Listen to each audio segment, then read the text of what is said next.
Bonjour à tous, je suis Céline, chargée de communication chez Hamza. Aujourd'hui, je vous emmène à la découverte d'une de nos installations de poêle à bois pour vous montrer à quel point ils peuvent rendre votre maison économe et confortable. Vous y découvrirez également nos poseurs, Joanne et Frédéric. Restez avec nous pour en savoir plus sur Hamza et notre engagement vers votre satisfaction et votre confort.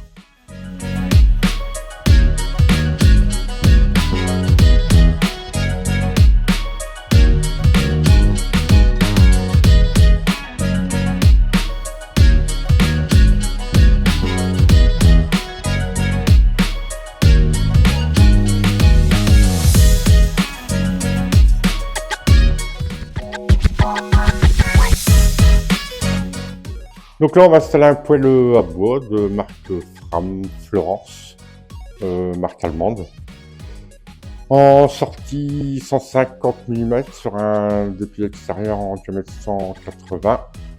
Ce poêle peut recevoir des bûches de 50 cm.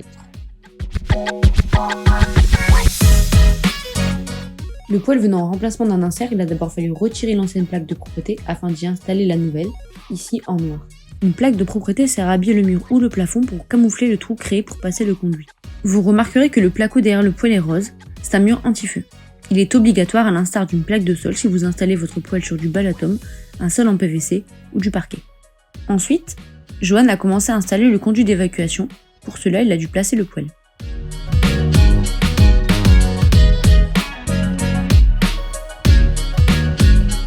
Certaines découpes sont parfois nécessaires pour mettre ce conduit à la bonne taille. Une fois ces découpes réalisées, il a pu coller le raccord anti-bistre.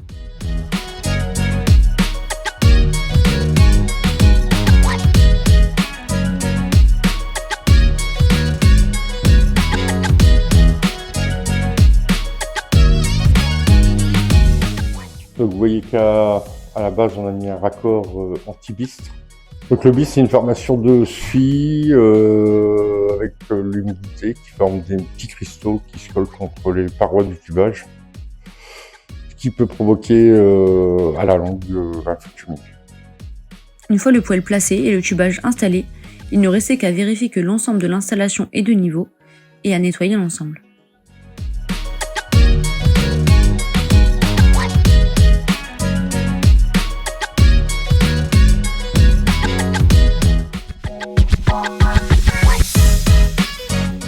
De son côté, Fred réalise l'arrivée d'air, qui doit obligatoirement se trouver dans la pièce où est situé le poêle.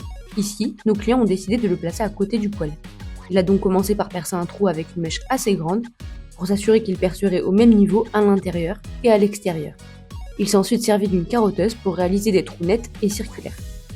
Pour finir, il a mis en place des grilles d'arrivée d'air. Du côté extérieur, nous sommes sur un conduit de fumée diamètre 180 en DPI, qui signifie double paroi isolée. Ce terme signifie que le conduit métallique, souvent en inox, est composé de deux parois concentriques. La paroi intérieure sert de conduit pour les gaz d'échappement, tandis que la paroi extérieure sert de couche isolante. Cela aide à maintenir la température des gaz d'échappement jusqu'à ce qu'ils soient correctement évacués à l'extérieur, tout en évitant que la surface extérieure du tuyau ne devienne trop chaude. Il est important de noter que la sortie de fumée doit se trouver à 40 cm au-dessus du fêtage, qui est la partie la plus haute du toit. Une fois l'installation finie, nos techniciens ont procédé à la mise en service et à l'explication du poêle à nos clients. Ces derniers possèdent maintenant un intérieur confortable et plus économique.